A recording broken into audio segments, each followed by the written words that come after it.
In this video, I will be demonstrating how to work Jorman short rows. Short rows can be used in things like garments to help bring up your back neck, as I've done here. This is the Maya top. And short rows can even be used to create heels on socks. There's plenty of things that short rows can be used for, and I'll show you a few ways how to work them. So here I just have this small swatch, and I'm going to be creating short rows just in the middle. You will of course follow your pattern to where your short rows should be made, but for now I'll just show you how to make them. They're actually really easy. They're a lot easier than wrap and turns, and they're my favorite short row method. So we are just going to knit to almost the end of this row, and we are going to create our short row. A short row is essentially, just like it sounds, a row that's short. So it's shorter than the actual length of whatever we're knitting. It's created right in the middle. Okay, so I'm gonna make my first double stitch here for my German short row. So you're going to knit that stitch on your right side and then turn. When you turn your work, you're actually going to take that stitch that we just knit, so we see that our working yarn is coming from it. We're gonna slip it over and pull up, creating a double stitch.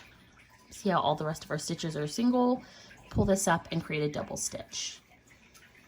And in this example, I'm knitting flat, so I'm going to purl back across, not all the way, just a few stitches from the edge. And of course, like I said, you'll just follow your pattern for wherever you need to place your short rows. So let's just create one right here. Okay, so we're gonna purl our stitch, and then we're going to turn. So just like we did before, we're gonna slide it back over, but the only difference is that we wanna go ahead and move this to the front. So for your German short rows, your working yarn will always be in your front whenever you're slipping that stitch. So we're gonna slip the stitch that our working yarn is coming from, and you wanna just pull it tight. This double stitch looks a little bit different since it's actually a purl stitch that we're making that double stitch on. And now we're just gonna hold it tight and then continue knitting. I usually knit the next stitch pretty tight to ensure that that double stitch stays. And then you can either knit to right before, or if your directions say to knit through, you'll just knit through that double stitch as if it's one. So I'll show you that again on the right side. I've come to my double stitch, and I want to go ahead and just create another short row here. So I'm going to knit it, turn. With my yarn in front, I'm gonna slip and pull up. Oop. And since I'm purling, I need to bring it back to the front. And you can see that it's the double stitch. Sometimes it'll look like it didn't really do anything, but if you kind of turn it, you see that we have a double stitch here, and then we have a double stitch here. So two double stitches. And now I'm just going to actually finish this row as if that was the end of our instruction for the short rows. So if your pattern says to knit through your double stitches as if they were one, you'll do exactly that. So here's my double stitch. I'm just gonna knit through those loops.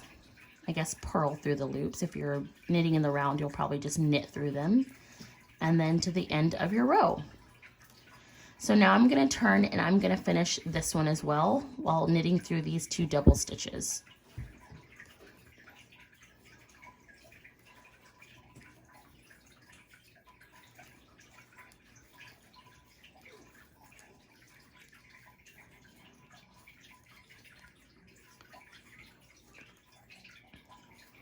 Almost there.